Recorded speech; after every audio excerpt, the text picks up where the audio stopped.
It's Matt's favorite time of year, roster projections and graphics. And this Chicago Cubs team needs to clean some things up. You are Locked On Cubs, your daily Chicago Cubs podcast, part of the Locked On Podcast Network, your team every day.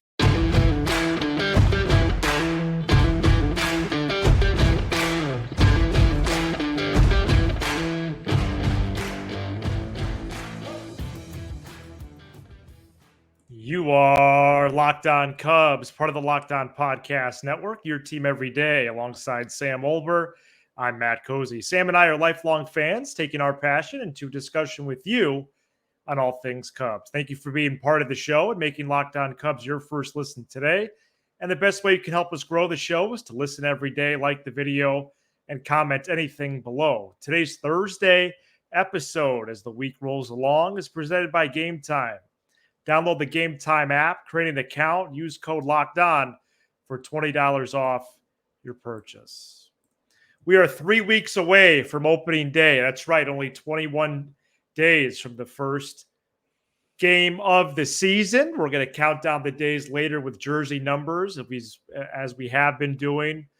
Go over some spring training updates, including those from Wednesday's game. And first, we're going to project the opening day roster, Sam. It's that time of year. We have not done this yet, and it's going to be good to see the possible 26 that we're going to see on March 28th.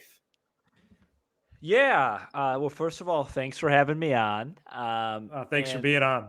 And, I kind of this is something that you really – like to do and are good at it. It's something that I am not, and I'm not.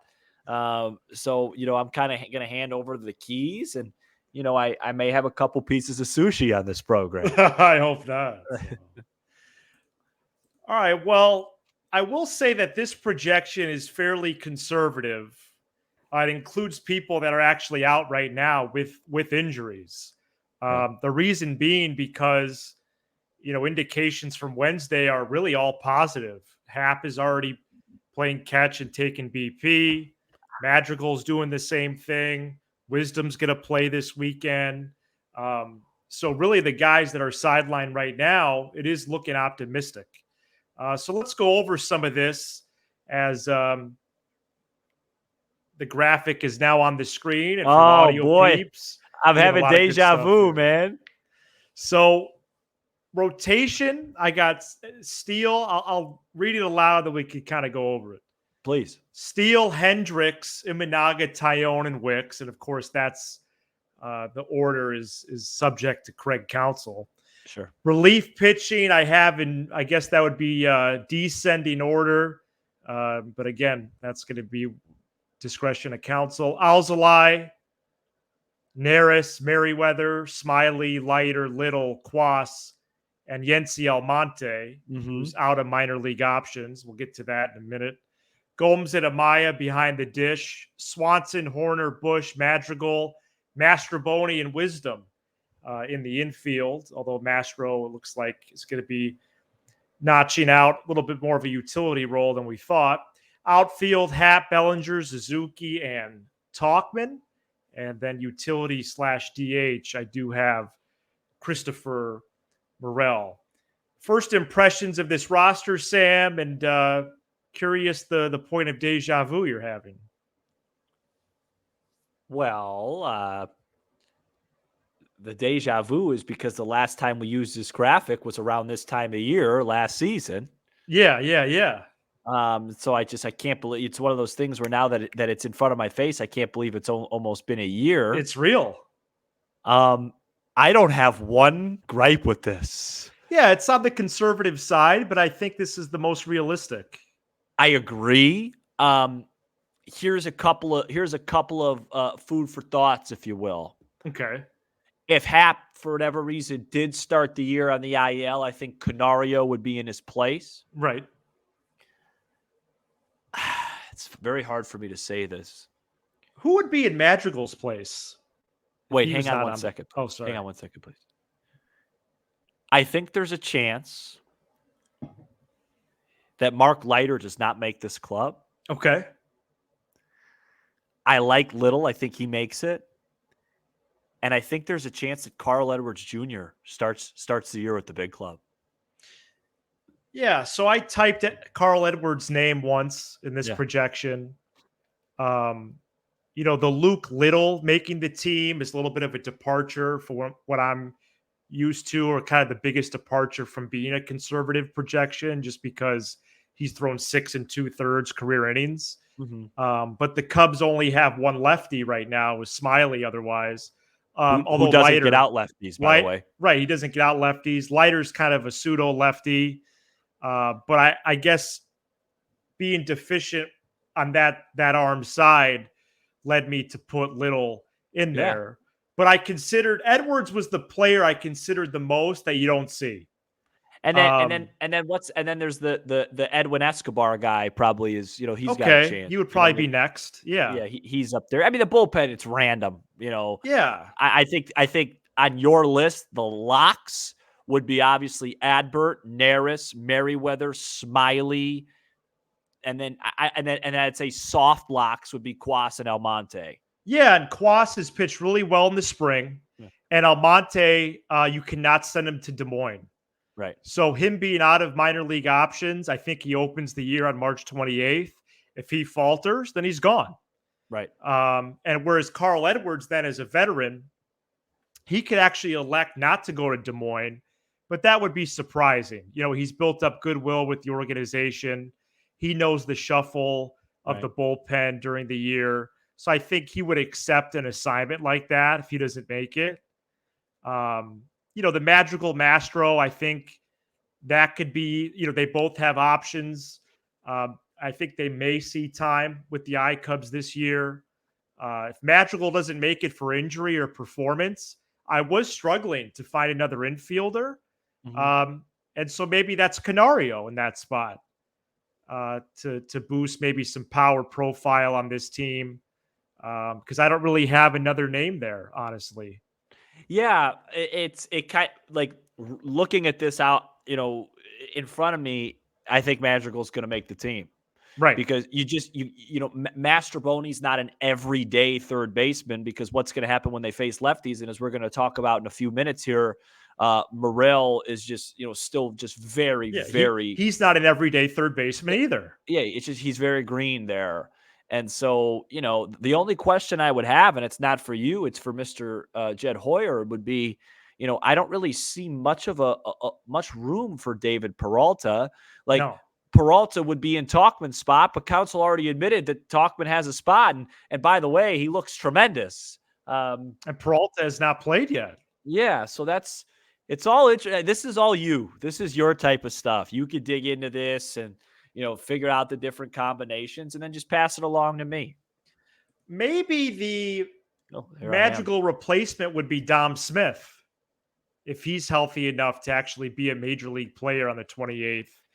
He's a little bit ahead of his pace, returning from a hand injury. He's already seen game action. Yeah. So maybe that's someone they add to the 40-man.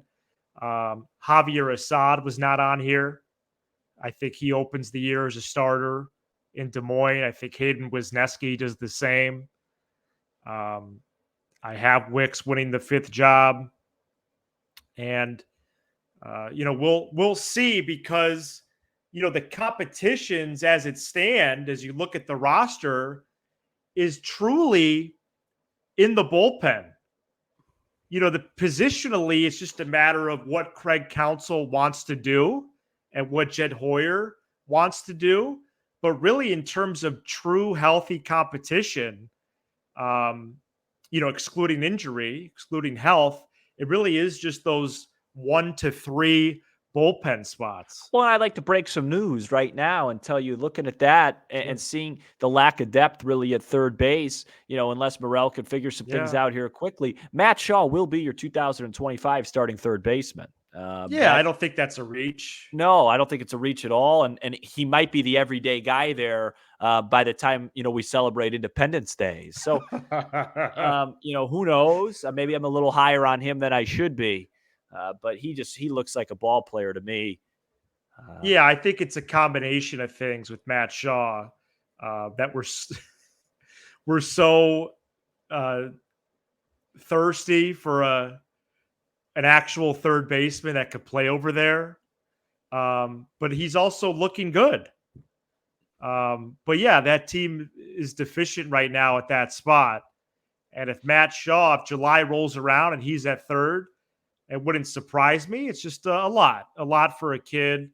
But perhaps this group is up to the challenge. You know, him, Casey, Horton, Brown, that would be the main foursome I would look at in terms of top prospects that would contribute this year. PCA, I think, will be Oh, up. and PCA, excuse me. He'll Those be five. up. You gotta see, if he could get some base hits for this club. And is there any chance that Smiley doesn't make it, you think? So He just has such a high AAV. no, just outright cut, no chance because of the No money. chance, yeah. But I do think there's a world, and You're it on would the be, phone with other it teams. would be an awesome one if either him or Bodie, you could convince a team to say, hey, we'll cover 20% of it, and let's just get this off of our books and take them. And maybe attach a top 30 prospect. Yeah, or someone in the 30 range. Yeah, or a lottery ticket even. I don't even, if some team wants Drew Smiley to pitch 160 innings this year, and if you pay $3 million of the $9 million you're owing them, and they owe him $6 million, I mean, that's not the end of the world. Right. I mean, if you're a team, or in David Bodie's case, if you're a team, you're a young team, you're looking for a little bit of a splash at third, and you're a rebuilding team, you'll give David Bodie $5.5 million. Mm-hmm. So I think that's probably something I'd like to see them try and get creative with. But I actually I don't think he's worth $9 million, but I think Drew Smiley will help this bullpen if he's used correctly.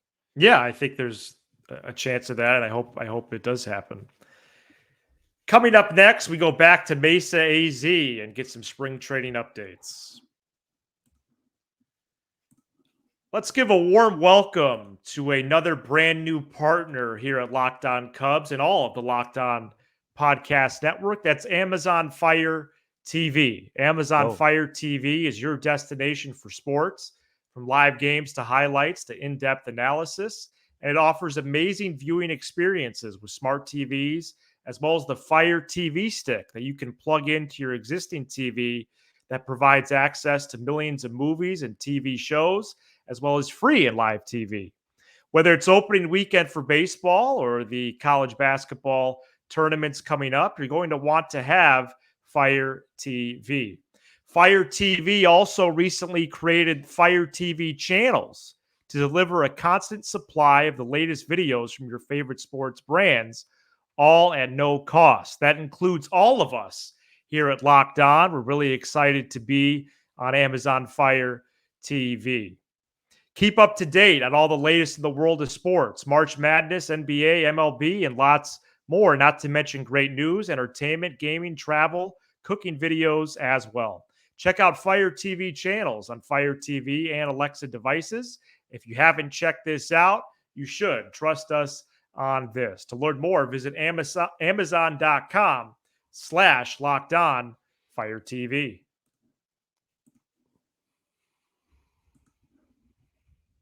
There are 3 weeks until opening day, and in some cases, the Cubs have looked like they need all that 3 weeks to really ramp up to real games. The biggest thing that stands out, Sam, right now is the sloppiness, especially on the defensive side of the ball, and maybe a lack of control of the running game as a pitching staff right now. Other highlights from Wednesday's game before we break it down.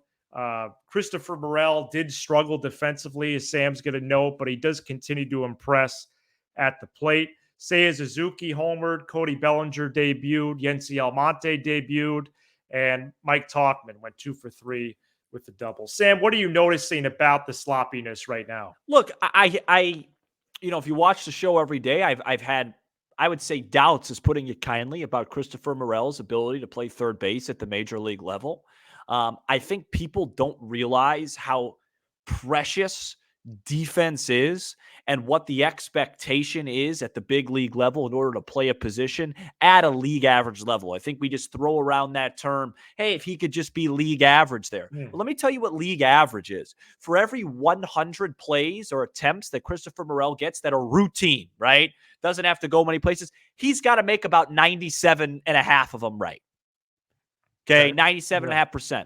And he has a good couple of, what was it? Maybe about 12 innings under his belt, and all of a sudden he looks ready. It's something. There's a reason why Craig Counsell said it's going to be something that's figured out as the year goes on. I think it's okay that he gets a spot start here and there, but you got to remember, and one thing that I really like about the Cubs right now is that every interview I've heard in the middle of the game from one of the main guys addresses that they have unfinished business and they didn't get the job done last year and they should have. And they lost that division, or they lost the postseason by one game. How many times did we see Mancini out of position? How many times did we see early in the year Master out of position, Wisdom out of position, and little plays that cost us games? I don't want that to happen with Christopher Morel. I understand that the Cubs have a ton of upside in having him develop, but you don't get, it's not like hitting. Like, it's different with PCA. He could come here, he could bat ninth. Offense is one thing. It doesn't stick out as much unless the situation calls for it, where it's like, okay, it's bases loaded. If he has a game like he had today on opening day, it messes up Steele's entire outing. It increases his pitch count. It's really rough. It's just simple. Man on first, nobody out on opening day, and it's a routine 5-4-3 double play. He throws the ball into right center field to second base, as opposed to nobody on 2 outs. It's second and third, no outs. It's basically like hitting a 2-run home run. It's an extra base impact. The 2016 Cubs were the best defensive team that I've seen in the major leagues. You have to value defense. This team last year was good defensively. It should have been better. The reason why it wasn't is because we had the wrong guys playing those positions. I am all for Christopher Morel getting as many innings as possible in spring training, and it's on Craig Counsell to make that final call if he's ready or not. Maybe once a week, a little spot start, but it's not worth his development. Losing games is not worth it to see if he could get better there. And please, just because it's not, we all know he can make the diving plays. We all know he has a cannon of the arm. It's the routine plays. Even the ones that he makes that are routine, it doesn't look like somebody that has the feel to play the position. Yeah, that's phenomenal right there. I think it's okay to say that the Cubs messed up that first 10 to 15 last year without Seiya Suzuki. They screwed that up so poorly in right field. How do you let 10 to 15 games just go out the window at a major league level? They had Mike Tauchman available, and Luis Torrens was on the club. Right. And Mancini, Mastro, and Wisdom played right field. Right. You just could have had Tauchman there. It was an abomination. That's 2 games back right there. There's your postseason. The margins are everything, folks. The little stuff, defense, routine plays, not beating yourself. Those are the things that Craig Counsell is going to bring to this club. And he is, I'm telling you, he's not going to let this happen. Good. Well, that's encouraging. And, if it's once a week, fine. But by the way, if it's once a week and it's bad, then that's it. Right. It's not even going to be that. It could just be when they're up and down a lot. There's a DH for the reason, and we need that young man's bat in this lineup. Right. And that's become even more increasingly clear if it wasn't already. I think he brings value if he's offensive only. And I don't really know what to say anymore, how he profiles moving forward defensively if he can't catch and throw properly. But we know that offensively he can contribute at a high level, and they need him to. There's not breaking news. Matt Chapman was basically a 1-year deal, could have solved all your problems. Yeah, well, and for 1 year, that would have made sense with the parade of prospects behind him. So, yeah, we've discussed that a little bit. And it wasn't just Morel today. Like you said, they gave up a bunch of steals. Steele threw the ball away.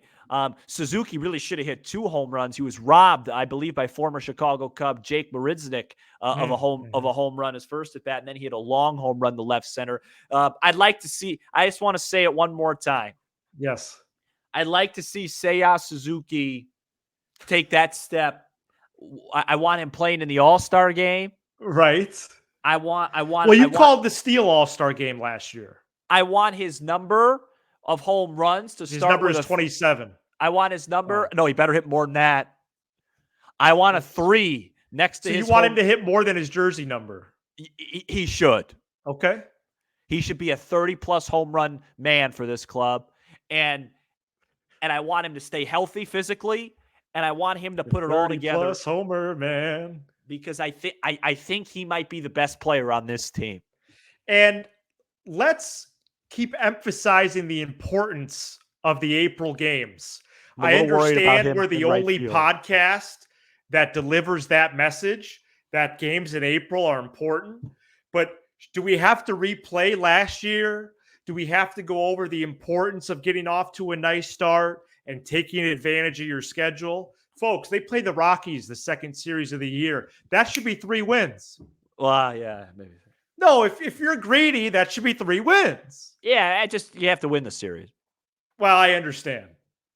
But listen, you're preaching to the choir. The importance of April games. We got made fun of for that last year, man. And please save your comments, save your X posts, okay? Because I don't call them tweets anymore. These games are important. And you know who knows that? Craig Counsell. You know who did it? David Ross. And I'm not going to apologize. We went into Miami, gave away 3. We went into Washington, gave away 3. The stress in July is what led all these pitchers to get hurt down the stretch. If they had a little bit more cushion, maybe that doesn't happen. Focus early. If you get beat, you're going to get beat, but don't beat yourself. Yeah, I don't want to watch Mancini chasing balls at the Ivy anymore. Right. Well, we won't, thankfully. Coming up next, we continue to count down the days till opening day. 21. We're so pleased to have Prize Picks as one of our new partners for the 2024 season. They're going to be with us all season long here on the show. And whether it's tournament season or the fight for playoff home court, there's no shortage of high stakes hoops moments this time of year. Plus, baseball season is right around the corner. Get in on the excitement with Prize Picks, America's #1 fantasy sports app, where you can turn your sports knowledge into serious cash. Prize Picks is really simple to play, with your entries taking less than 60 seconds to submit, turning $10 into $1,000 with just a few taps of your screen. Right now, the Prize Picks board is full of your favorite players to choose from and your favorite stats. What do? You choose more or less on how those players are going to do, whether it's a single game or an entire season. Download the Prize Picks app today and use code LOCKEDONMLB for a first deposit match up to $100. That's a first deposit match up to $100 by using code LOCKEDONMLB. Pick more, pick less. It's that easy with Prize Picks, America's #1 fantasy sports app. As we count down the days until opening day, we are taking a look at players in Cubs history who wore that jersey number, and we are 3 weeks away from the first game, which is very exciting, I must say, which leaves us to Sammy freaking Sosa, Sam. I mean, he's my childhood memory of the Cubs. He is. And I know he is for you. Did you ever replicate his batting stance like I did? I was a young boy that grew up in Chicago. Right. Favorite, what was the last time that you watched the Sosa highlights on YouTube? Right around Christmas time. Okay, about 2+ months ago. Yeah. And 12 players have inexplicably wore number 21 since Sosa did. Would you like to give this a shot? It's inexplicable. The Cubs should be ashamed of themselves, Ricketts included. Junior Lake. Correct. Jason Marquis. Correct. He was the first one. Tyler Colvin. Correct. Steven Souza Jr. That's correct. Milton Bradley. That's correct. I'm trying to delete the names you say. 1, 2, 3, 4, 5, 6, 7 are remaining. I'm really bad with numbers. Well, you're doing a nice job. So the most recent one was DFA'd in the offseason, but re-signed on a minor league deal.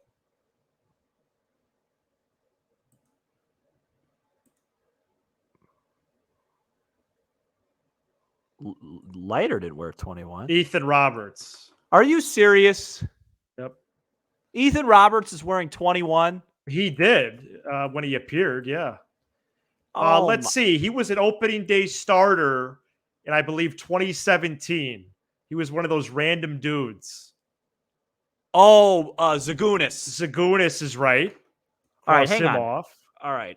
1, 2, 3, 4, 5 left. All right, hang on a minute. Zagunis. Give me one more hint. All right, so now the most recent guy on the list is a shorter gentleman, left-handed, former A. Tony Kemp? That's correct. Okay, hang on. How many do I have left? You only have 4. I got 2 outfielders and 2 pitchers here.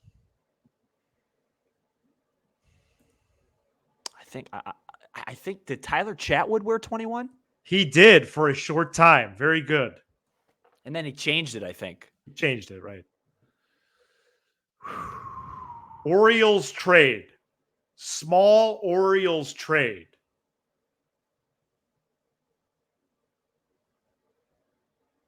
I don't know that one. Did Joe Mather? Tommy Hunter was the small Orioles trade. Did Joe Mather did wear it. Yeah. Very good. There's one more. The clue would be brotherly love. Jerry Hairston Jr.? Scott Harrison.